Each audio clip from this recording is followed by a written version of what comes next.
जादुई टीवी। सुनो, तुम्हारे बाबूजी तो कब के गुजर गए। अब उनका जो सामान है वो पड़े पड़े कबाड़ा हो रहा है। बेच ही दो, कुछ पैसे आ जाएंगी। बात तो सही है, अगले संडे फुर्सत में यही करेंगे। अगले संडे रोहित सारा सामान कबाड़ी को घर बुला के दे देता है। तभी उसकी नजर बाबूजी की पुरानी टीवी पर जाती है जो इतने सालों तक कूड़े में पड़ी थी, फिर भी चमचमा रही थी। टीवी तो देखो, जैसे एकदम नई हो। हाँ, बाबूजी को टीवी देखना बहुत पसंद था। उनका सपना था कि वो टीवी पे आए। एक बार मौका भी था जब वो अपने गांव के गाने सुनाने किसी चैनल पर जाने वाले थे, पर मैं और मेरा भाई लड़ पड़े और बाबूजी को घर पर ही रुकना पड़ा। चला के देखी क्या? हाँ, क्यों नहीं, देख लेते हैं, शायद ही चले। बाबूजी ने उस लड़ाई के दिन के बाद टीवी देखना ही छोड़ दिया था। टीवी चालू करने के लिए उसमें केबल वायर लगा दिया जाता है। एक न्यूज चैनल चालू हो जाती है। स्वर्ग की सीढ़ी के रास्ते हैं तीन, तीनों के तीन रास्ते हैं संगीन। पहला रास्ता है सांप की बीन, दूसरा रास्ता घर में बिछा कालीन, तीसरा रास्ता कलकत्ता से चीन। ये क्या बकवास खबर है, कुछ अच्छा लगा दो।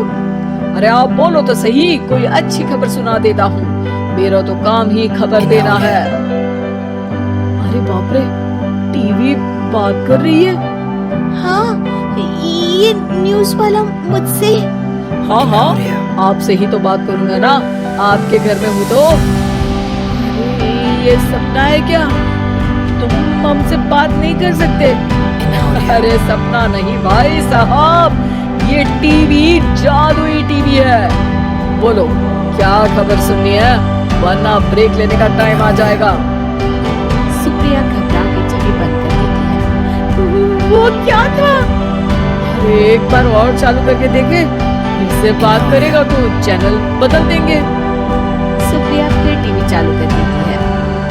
अरे ऐसा कोई मुंह पे टीवी बंद करके जाता है क्या? मुझे बुरा लगा आपका नेचर। चाय पानी तो पूछो। सुप्रिया टीवी के बटन से चैनल बदल देती है। अब टीवी पर एक फिल्म चल रही है। अरे ये तो सूर्यवंशम है ना? हाँ, और ये ठाकुर को जहर की खीर दे दी और उसको पता भी नहीं है। ए भाई, खीर मत पीना, उसमें जहर है, मत पीना। ठीक है महाशय, जैसा आप कहें। हाँ। अरे आपकी बात मान ली, पूरी पिक्चर ही अब तो बदल जाएगी। मतलब ये सच में जादुई टीवी है? तभी वहाँ कबाड़ी आ जाता है। भैया, टीवी के 150 रुपए दूंगा, चलेगा? अरे 1.5 करोड़ में भी ना दे तुमको ये टीवी हम।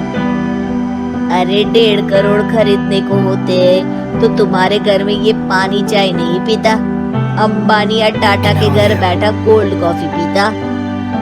रोहित कबाड़ी का हिसाब करके उसे वहाँ से चलता करता है और अपने भाई शशिकांत को फोन लगा के बुलाता है। शशि थोड़ी ही देर में वहाँ पहुँच जाता है।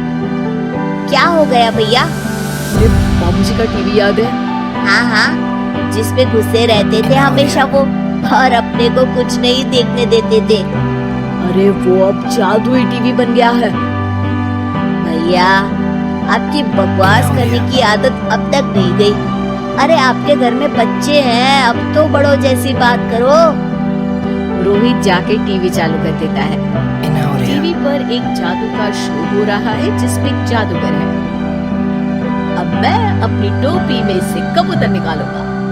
श्रिंग ब्रिंग शरिंग बम फोपा फुफी फुफा बाऊ। टीवी से कबूतर निकलता है और शशिकांत के सर पर आकर बैठ जाता है। भैया, ये क्या हो रहा है? भैया इसे उड़ाओ। एक कबूतर, जा जा कबूतर, चल निकल।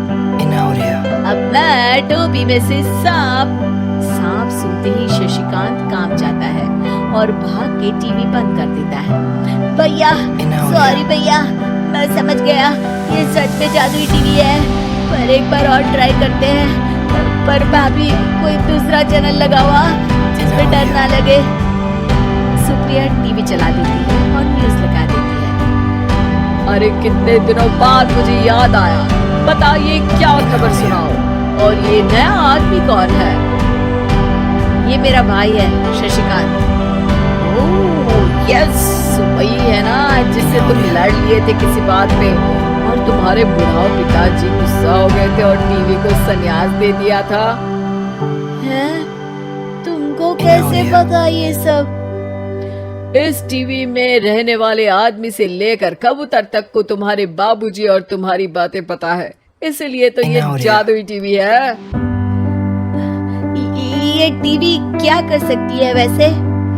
तुम जो मांगो दे सकती है, कहानी बदल सकते हो, खबर बदल सकते हो, कोई चीज मांग सकते हो। अरे भैया, ये टीवी मैं लेके जा रहा हूँ। बाबूजी का लाडला तो मैं ही था ना। अरे ऐसे कैसे? मैं बड़ा बेटा था, अब तक मेरे घर में टीवी थी ना। अब तक कहाँ गए थे पिताजी के लाडले? तुम्हारी गलती का एहसास भी है। अरे भैया ज्यादा ना बोलो वरना भूल गए, आपके दांत तोड़ दिए थे मैंने उस लड़ाई में। मेरी बीवी के सामने मेरी बेइज्जती करता है। रुक। दोनों भाई हाथापाई पे उतर जाते हैं। रुक, बताता हूँ तुझे कि कौन बड़ा है। अरे छोटे का दम तो देख लीजिए आप। ये खबर आपके बाबूजी को देता हूँ। तभी टीवी अचानक बंद हो जाता है। अरे शायद टीवी नाराज हो गया। और लड़ लो, आए बड़े खली बनने। टीवी से एक तेज रोशनी निकलती है और टीवी में बाबूजी दिखाई देते हैं। बाबूजी आप इतना चकरा क्यों रहा है? अपने बाप को नहीं पहचानता क्या? ये तो ऐसा ही है बाबूजी। प्रणाम बाबूजी। अरे चुप कर, तुम दोनों ही उल्टे हो। तुम्हारी वजह से मैंने टीवी में आने के सपने को छोड़ दिया, तुम्हारी लड़ाई की वजह से। और तो और, जितना मैं अपनी बीवी को नहीं देखता था उतना टीवी को देखता था, वो भी छोड़ दिया तुम दोनों की लड़ाई की वजह से। और अब मरने के बाद जब मैंने टीवी को जादुई टीवी बना दिया तो भी तुम इसका फल लेने की जगह लड़ रहे हो। अरे तुम तो लायक ही नहीं हो, अब तुमको बाबा जी का ठुल्लू भी नहीं मिलेगा। बाबूजी चले जाते हैं। टीवी बंद हो जाता है। रोहित और शशिकांत गिड़गिड़ा के टीवी के सामने हाथ जोड़ के बाबूजी को बुलाते हैं, पर टीवी सिर्फ धुआं निकालता रहता है।